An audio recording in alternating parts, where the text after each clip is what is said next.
may remember the animated movie Ice Age, which first released in 2002.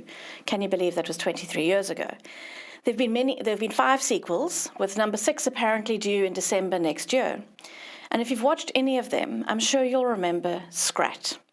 Scrat was always one of my favorite characters, although he plays a pretty minor role.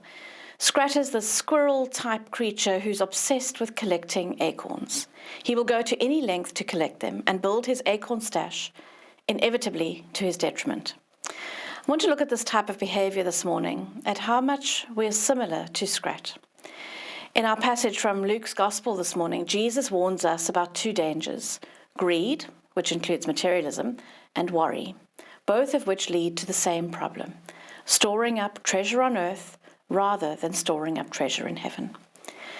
After being asked to mediate over an inheritance, Jesus said, "Watch out, be on your guard against all kinds of greed. Life does not consist in an abundance of possessions." Or we could say, real life isn't measured by how much we own.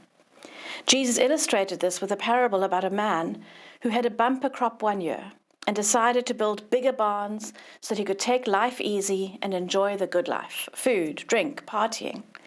And notice that there's no thanks or recognition to God for providing this bumper crop, no thought to the needs of others. Instead, the man's thoughts were all about himself, storing up more for himself, building bigger barns for himself, storing for his future.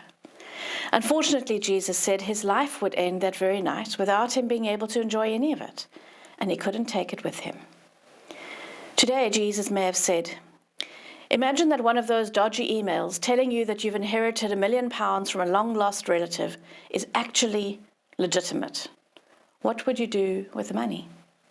Do we think about everything we could buy, or maybe about what God would want us to do with that money? And it's not that God doesn't want us to enjoy life, but God provides so that we can help to provide for others. God blesses us so that we can be a blessing to others. The man in the parable didn't even stop to consider why he'd received this bumper crop. He assumed it was all for his benefit. And Jesus' words are just as powerful now. We live in a society where people crave plenty, and we tend to act as though life is measured by how much we own. Sometimes our motivation for storing up treasure on earth, particularly wealth, isn't necessarily greed or materialism, but it's worry. Worry that someday there won't be enough money. And this is the scarcity mindset. We're a little like that rodent Scrat from the movie Ice Age, who's trying to store one more nut out of fear that he won't make it through the winter.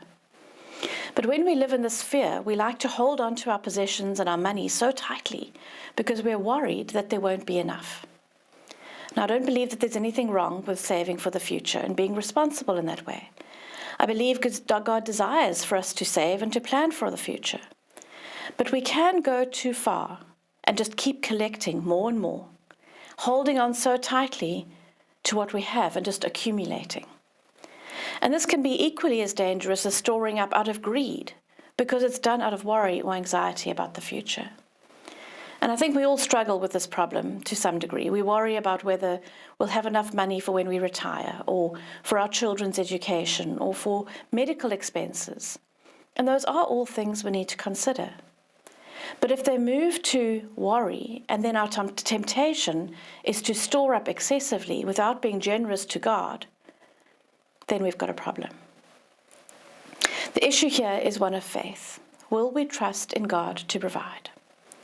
In our New Testament reading this morning from Hebrews 11, we see that what faith is. It says that faith is confidence in what we hope for and assurance about what we do not see.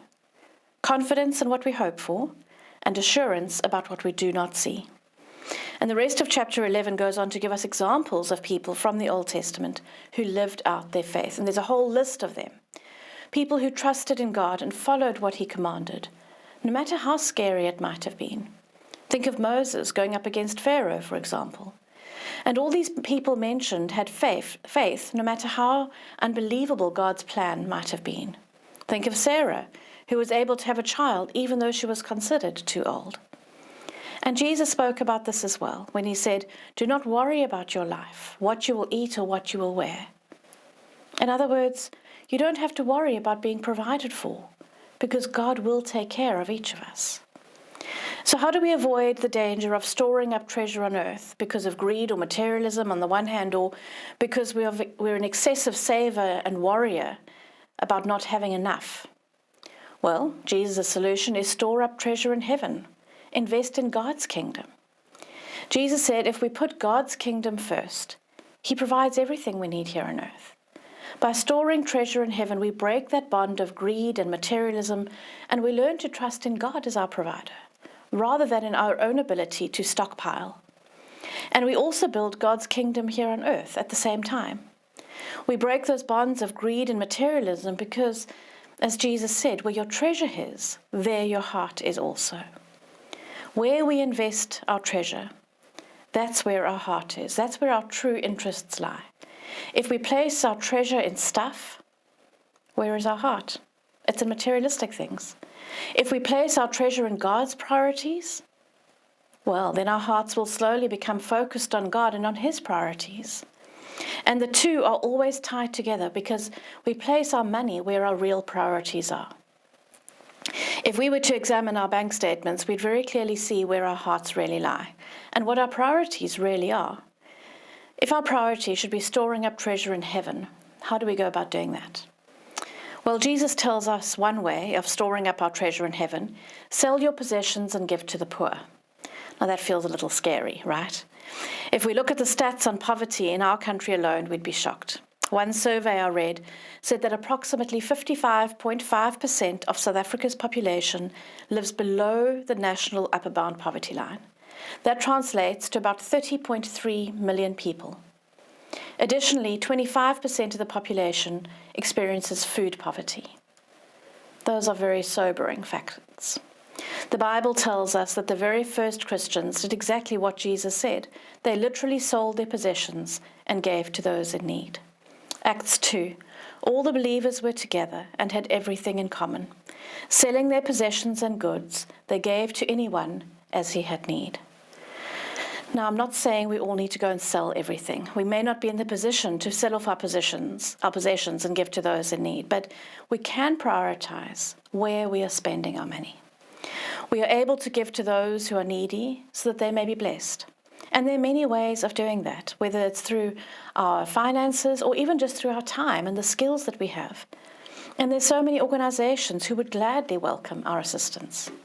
Just at St. John's alone, we're able to contribute to so many projects that happen through our Centre of Concern. In addition to that practical assistance of the feeding projects and our soup kitchen and our beanies and clothing projects, we also give our skills and our time in teaching and empowering people to be able to provide for their own families and to earn their own income. We tithe from our pledges and the offerings that we receive from you as a congregation to a number of needy projects in the community. And as individuals, we may feel that the little bit that we do doesn't make a difference, but every bit that we contribute helps. Collectively, it makes a huge difference. But we need to be asking ourselves whether we prioritize our money and our talents so that they are a blessing to others. A second way in which we store up our treasure in heaven is how we give to God. In the Bible, one of the ways in which people put God's kingdom first was by giving a percentage of their income to God. In the Old Testament, God required His people to give 1/10, or a tithe, of their crop, their livestock, their income. And it was either offered directly to God as a burnt offering, or it was given to the priests and the Levites who worked in the temple, or to the poor, including the widows and the orphans. And God's guiding principle continues to be giving a percentage of our income to God's kingdom and the work of His kingdom. The tithe is still a good guiding principle, which even Jesus affirmed in Matthew 23, as long as we continue to practice other important things such as justice and mercy and faith. And I came across an interesting piece of research some time ago.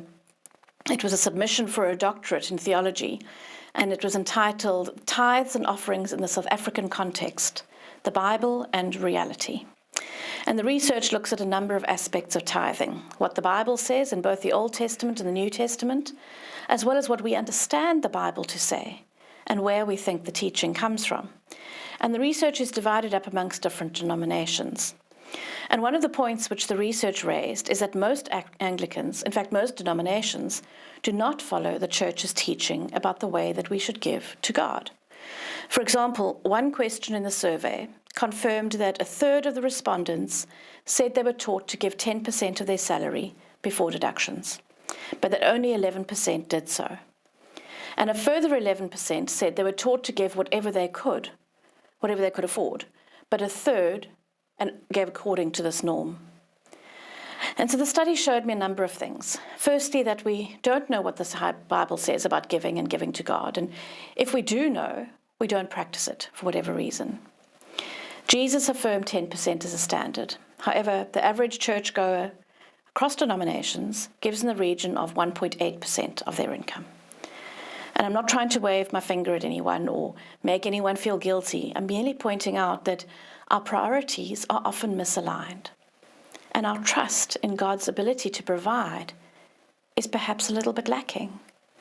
I know that our expenses seem to grow at a rate that far exceeds any growth in our income itself, and I know that many people are struggling to make ends meet every month. But I also know that we don't always have the faith in God to provide for us in the way that we should.